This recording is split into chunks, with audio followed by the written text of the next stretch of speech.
Hatred. Let's talk about hate. What is it? The opposite of love? Let's look at it. You know, let's look at the definition of them. Let's pull this up. You see all these definitions? Do they apply to you? I was recently told that my views are hateful. Well, are my views hateful? Am I passionate about my dislike for what I dislike? Trump and fascism? To be honest, I'm passionate about most things that I'm even interested in at all. Right? Like if I'm even interested in anything, I'm going to be passionate enough about it to be interested in it. But I was listening to a report on the El Paso tragedy, and the shooter was being described as having hateful views on Mexican immigrants. He shot people he'd never met. He shot people he didn't know anything about, other than their complexion. Why? Right? Why would someone snap and decide to drive an entire day to kill people he'd never even had a negative thought about him, or let alone aggrieved or trespassed against him in any personal way? Because he was told things that aren't true, and he believed them. He believed lies. And I started thinking about hate and who is subject to it. It's strictly reserved for people. Only humans hate. Does that make us unique? I don't know. I'm told ravens can act similar to a person consumed by hate. You know not to stone a crow, right? They'll remember you and exact revenge on you. They're a spirit animal. Animals generally don't feel contempt. They feel and express aggression, but not hatred, because hatred is irrational. So I shine the light on the darker shadow of my psyche. And I ask myself, am I capable of murder? Would I kill baby Hitler? Or kill baby Hitler's mom? To prevent the Holocaust. You've probably played that thought experiment, right? If you're presented with the opportunity to go back in time, would you kill Hitler or his mother to prevent the Holocaust? If you've ever heard or read testimony from actual Nazis, a lot of them will say they didn't actually hate Jews. They looked at Jews like you look at a cockroach. They felt no passion about how the final solution would be exacted. It was calculated. It wasn't personal. There was no sentiment. Here's an example. Okay, so say your house is fucking infested with cockroaches. You call an exterminator. Is he passionate about his work? That's kind of the point I'm trying to get to. You can feel passionate and disdain for something and also recognize that your view isn't universally held, though. That which you despise is sometimes necessary. I didn't like Brussels sprouts. I despised them. Little baby cabbages. You've heard this term, the quote unquote tolerant left, with that tone, that sarcastic, mocking, scoff tone. The tolerant left are intolerant of the intolerant. That makes them hypocrites, right? You hate someone because someone hates someone. I'd like to put people who want to put people into ovens. You see how that might come back on me? Hate speech, hate groups. What the fuck does that even mean? Free speech except hate speech. What Donald Trump is doing to Latin Americans and Muslims and even women is giving them cause for hatred. It's not an irrational passion. Why do people hate Donald? Because they believe things they're told about him. Are the things that inform their contempt irrational? No. Are they lies? Maybe. Maybe the reason they hate him are reasonable. Maybe their hatred is informed by things they know or believe about him. How do they know? They were told. Is what they were told true? It's pretty evident. You know, I think about this, and it always slides sideways into this shit.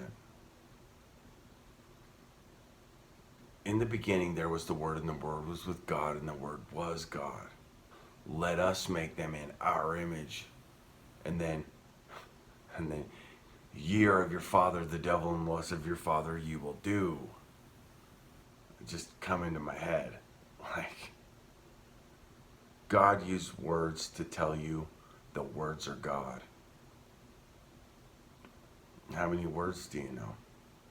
That's how many gods you have. If you believe the Bible, you're a polytheist. You know, Thoth just isn't one of your gods. Because most of what we know is true, but most of what we believe is bullshit. We really only think we know the shit we know. What we don't know dwarfs what even the most informed and intelligent among us know about anything.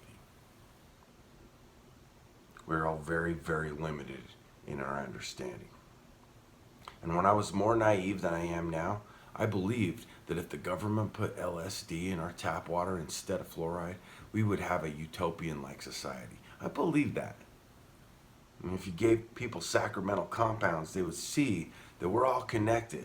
We're all one with the cosmic consciousness. And we would recognize the divinity in one another. That whole agape, namaste shit. That's some stupid shit to believe. I was projecting my own humility onto the world. How fucking arrogant is that?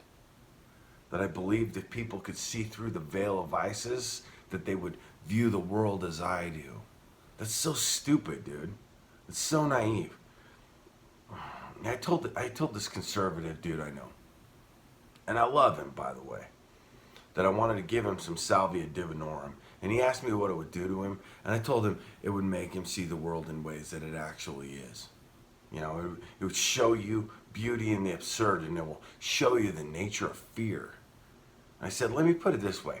You probably won't give as much of a fuck about football or the Chicago Bears. I had the delusion, the stupid notion that it would cause him to prioritize. You know, when I said that, he straight up told me, no, I don't want to love football less. And this is a motherfucker that was more loyal to his favorite football team than he was to his family. You know, I just sat there stunned. I was like, really? Really?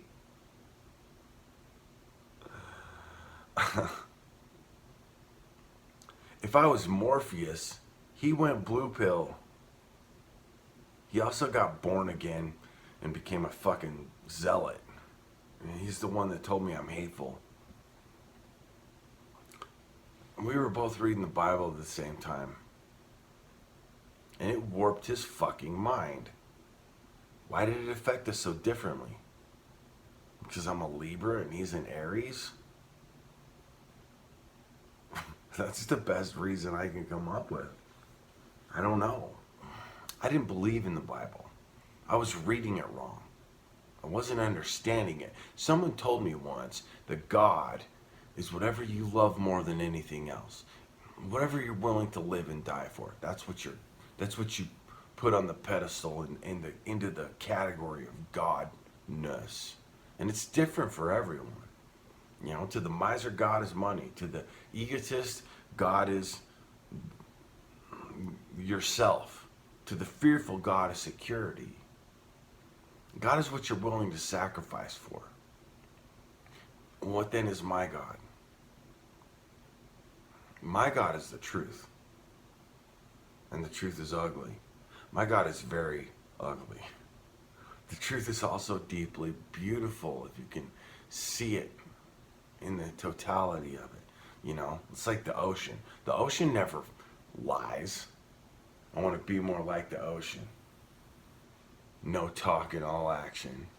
That's my God. Nature, karma, cause and effect. You know, and when Jesus said he is the truth and the light and the way, well, that's his son. Shit just starts clicking into place. when I replace God or Jesus with truth. It all made perfect sense. You know, when Jesus says to drop everything and follow me, let the dead bury the dead. I came not to bring peace, but to divide with the sword, mother against daughter, father against son. You know, if you love your children more than me, you're not worthy of me. If you replace the word Jesus or God with the truth in that, then it makes sense. Then it makes sense. If you love anything more than the truth, then you're gonna lie. Our entire civilization, our society, our culture is predicated, based primarily on deceit and lies. And you've heard somebody say, if a thing can be undone by the truth, then it should be, then it's corrupt. What does that say about our species? What does the Bible tell us? It tells us that most of us are fucked. You know, we all believe that we're the ones who will be saved, right? Jesus is gonna save you. He's gonna save your sorry ass. Why would he save your dumb ass and not mine? You know? A lot of motherfuckers believe wholeheartedly that I'm gonna be burning in hell when I die. Look, man, all these stupid people that believe they're going to heaven will make heaven hell for me. So fuck that heaven. Like, if heaven is full of fucking Mormons, dude, I've been surrounded by Mormons my whole life, and it ain't heaven, okay? When I realized I was reading the Bible wrong, I was immediately taken back to that moment of mine that I haven't decided whether or not to tell you about. But it was my moment of truth. And it was my Phoenix moment that set me on this path which I can no longer deviate from. My initiation and my destiny. I don't see myself as a hateful motherfucker. Am I capable of hatred? Yeah, man. I am. I'm no saint. What about Jesus, though? Is Jesus a saint? My homeboy who says my views are hateful, he's got a fucking railroad tie sticking out of his eyeball. But he was right about my hatred. I do have passion and dislike for some among us. And I thought about the hatred of Christ. You ever think about that? Who did Jesus hate? You might say to yourself, nobody. Jesus was perfect. He didn't hate anyone. So you're telling me when he was whipping the money changers and driving them out of his temple, that he was doing so with the coldness and indifference of the exterminator, mass murdering cockroaches? He went fucking full-blown Nazi. You know, Jesus was the Terminator. No, man. He was passionate about beating those motherfuckers. He brought their dirty ass money around as purity on his day off. He found their priorities repulsive. He was disgusted by them. And subsequently, he whipped their fucking asses. You know, I'm not exactly fond of these capitalist motherfuckers either. I know some of you haven't heard this passage in the Bible and don't even know it exists, so I'm going to put it up for you so you can't accuse me of taking shit out of context, okay? It happens in all 4 synoptic gospels, and it happened more than once according to John. So is Jesus' hatred perfect? Yeah. His passion? You know, they say hate isn't the opposite of love. They say the fear is. It's closer, but I still don't think that's exactly true or correct. Then they say indifference is the opposite of love. And I'm not buying that shit either. It's true to a degree, though. Indifference can be a substitute for God if we define it as such. You see what I mean? Indifference implies that there is no difference at all. So, all is one. It's atoned. If something is atoned, then it's complete and without opposite. Is that true, though? So I thought about it. You know, I searched for that which has no opposite so that I could know God. Time occurred to me. Then I realized why the desert dwellers in the Levant were worshiping a symbol of Saturn, or Kronos. That's understandable to me. The Jews make sense to me. At least the ones that know themselves. Some of them don't. Some of them are stuck. They're human though. People get stuck. We have hang-ups. Irrational. Mammon. We miss the point sometimes. What is absolute and has no opposite? That's the question. See? What happens when some people have no self-gnosis engaged with communion is that they self-center. So sacramental compounds can be maligned. And I'll tell you a story about some high-profile adept motherfuckers that I was informed on. Two relatively famous Harvard students. One was a pioneer and the other was a colonizer. Before it faded a chance to dictate where these two would diverge, the pioneer gave the colonizer sacramental compounds. It didn't enlighten him. He was one with the infinite. He experienced the oneness, but it wasn't an ego death. It was an ego fortifier. You see how that can happen? The magnifying glass, the mirror. That was the same thing that happened on a micro scale with my homeboy. He became more. It's an amplifier, is what it is. When positively charged molecules, beings, take communion, the ego goes one of two directions, in or out. When it goes in, you get a god, or at least a fucking megalomaniac or an egomaniac. When it goes out, when I say god, when you get a god, it means you get the Yaldabaoth. You see what I mean? When it goes outward, you get a saint or an avatar. You get a Christ. You're going to either get a Christ or an Antichrist. And what are they? Christ is one who loved what love denied. He so loved the world that he gave his only begotten son. Like, really? Like he was incapable of impregnating another 14-year-old. Apparently, being the only begotten son of God is a big deal because God can only muster up a single sperm to impregnate that Jewish teenager with himself. God died so the world could live. That's the point. You see the difference between Christ and Yaldabaoth, the Father and the Son, Saturn and the Sun, time and the day? Dude, that's the fucking key. To distinguish the difference between knowing what time it is and knowing what day it is. That's the point. Jesus would rather die than condemn humanity to death.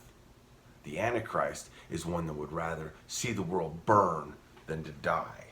He'd rather see the world in flames than to face his own mortality. Do you think Trump would sacrifice himself for the world? Do you? Do you now? Would he die for you? You fucking lie. When sacramental compounds are eaten and communion happens, the polarization in this dimension goes either way. It goes positive or negative, in or out. Ego death or egotist. It's binary. It's one or the other. It's all or nothing, on or off, black or white. That's where we get the term lukewarm. Lukewarm. Be hot or cold, but if you're tepid, mediocre, I will spit you from my mouth. That's why, because the God of war, the God of conflict, wants you on this side or that. Doesn't give a fuck what side you're on of the good or evil paradigm, as long as you're in the game. Now, whether or not you want to be in the game is up to you. I'm in this quagmire with you. You know what I mean? I'm with you. I hear you. Even if you're a fucking Nazi. You can look at it like that. Or you could look at it like you're stuck in here with me. Because I'm not afraid of you motherfuckers, man. I love you. I know you. Because I've been you. I know you're gonna drop this stupid shit because I did. I know what's possible, and what's possible is inevitable given an infinite timeline. So I'm not giving up on you fucking dumbasses, okay? because lovely people never gave up on me when I was one of you. Been a dumb fuck. Man, I really have. To change the world, man, you have to be willing to invest some time in people and believe in people to give you no reason to. Hatred is an emotion. Being what it is, it's irrational. To reduce hatred, displace it with rationale. And all is self, and self-hatred is the first step to self-gnosis. What's love then, though, if not an emotion? It's not. Love is not exactly an emotion. When we talk about love, we're not really talking about love. Because love isn't really something that you can actually talk about. Love isn't something that you can just explain. It's irrational too, just like hatred is. Yeah, I'm figuring this shit out real time too. Dude, when the Bible says, in the beginning there was the Word and the Word was God, and the Word was God, all that shit, it's what he's talking about. That's what it's talking about. It's not, God isn't a he. God is a verb, to my best estimation, guess. The point is that ignorance festers fear, and there's no love in fear. Repugnant is the creature that would squander the ability to lift an eye to heaven, conscious of its fleeting time here. So let's do another thought experiment. Let's say I hate Trump and his MAGA chuds. Why? Because they're making our society racist and sexist and baselessly prideful and hypocritical? Because he's a bully? Because he's a rapist? He's a self-entitled egomaniac? He's a narcissist? He's deplorable, and so are all of his chuds? All of that may be true, but how much does he actually affect you? Well, pretty profoundly. If you're a compassionate human being, he's ruining people's lives and causing unbelievable suffering. More than Obama, though? No. He's not worse than Obama. It just didn't upset you when Obama tore apart families and murdered people and tortured people. You weren't being bombarded by it, though, either. You know what I mean? You have to realize that the media is trying to keep you engaged to sell you shit, and the best way to keep you engaged is to piss you off or to frighten you. And Jesus knew how capitalism worked. Christians think wage slavery and poverty is freedom. Well, Christians are becoming a minority. But remember, death isn't an ending. There is no beginning or ending. You're a symmetrical physical manifestation of carbon molecules in consciousness. You know that? Figure out what you are. You'll be less fearful and less easily manipulated, and then you can exist with a purpose that is higher than your stupid fucking job, your occupation. Dude, what you do isn't who you are in terms of what you do to fucking earn a living. Your status is determined by some pointless and frankly some pretty detrimental shit when you think about it. Do you belong to the earth, or do you still think it belongs to you? Because the earth will still be here when we've wiped each other and ourselves off the face of it. When we're extinct because of capitalism, the earth will still be here. The Bible tells you that if you fucking read it and comprehend it. I know you don't have time to read and learn. You're too busy working to concern yourself with menial shit like your eternal soul. I get it, okay? One day you will experience your last moment, your last breath as you currently are, as yourself. In your final moment, what will be your grace and what will you regret? That you didn't earn enough money? You didn't work enough overtime at $30 an hour? That you could have spent longer hours at the office that you didn't? That you never had enough money to buy that fucking BMW? That you could have spent more time at work or in casinos trying to get your hands on stupid little green paper sigils that allowed you to buy shiny gizmos with screens to distract yourself from the reality that you're a slave, that you're addicted to more, that you're addicted to status, that your life was pointless. And you distract yourself because you're afraid. And you're afraid to die. So you outsource your death anxiety to a fucking salesman, a religion. A religion is a Ponzi scheme. It's a pyramid scheme. And it's right there on the fucking symbol, on the dollar bill. Look at it. It's a Ponzi scheme. And I'm not really just talking about you. I'm not talking shit to you. I'm talking about a former version of myself. And I am you. I'm you. I know you. I've worked with you. And I've played with you. And I know you have to work now. Believe me, I understand. I'm in it with you. But only work as hard as you can to free yourself from materialism and consumerism and the greed and the fear and the ignorance that perpetuates this fucking ridiculous shit that we're going through now. You know, let's get real. So look each other in the eye. Your eternal soul will thank you for it. Spend as much time doing what you love with people that you love. Invest your time in what brings you joy. Spending time with the people that bring you joy. You know, making these videos brings me joy. It's a love-hate thing for sure, man. These things are not easy to create. Sometimes they seem pointless and not worth it. Sometimes they don't feel like they're worth the time that they take to create. But some of you encourage and inspire me, and that drives me to encourage and inspire you. I'm a very fortunate man to have the people in my life that I do. And I appreciate you guys. And I love you. And respect the shit out of every one of you. Even those of you that play the villains in my story, you little fucking Nazi motherfuckers. I know you motherfuckers. I know you. I know that your shield. I know your shields and your masks and your personas. I know you're good fucking people. Despite your what you want to represent, reflect.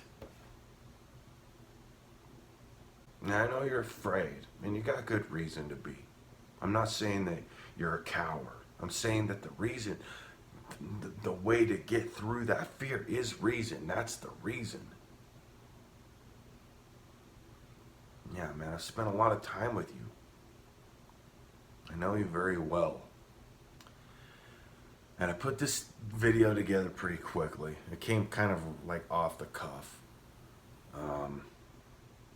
But it's not without consideration. I've been considering these issues that I present to you, my brothers and sisters, my whole life. I kind of hate money. It corrupts everything. Maimon. How do you say that? You tell me. I don't know. I've only read it. I only know that word through reading it in religious scriptures. It means devotees to money. You know, if you ever decide to give me money, it's just gonna go to bums. I'm just gonna tell you right now. I'm gonna, what do they call it when they it's what these capitalists are so afraid of, is that we're gonna take their money and redistribute it inappropriately. They're so terrified that we're gonna go and murder them, take their money, and give all their shit to people that don't have anything. And they don't have anything because they didn't earn it. That's the fucking point. Dude, what's earning it? How you earn it? Does Trump deserve what he has? Did he earn it? How? How so?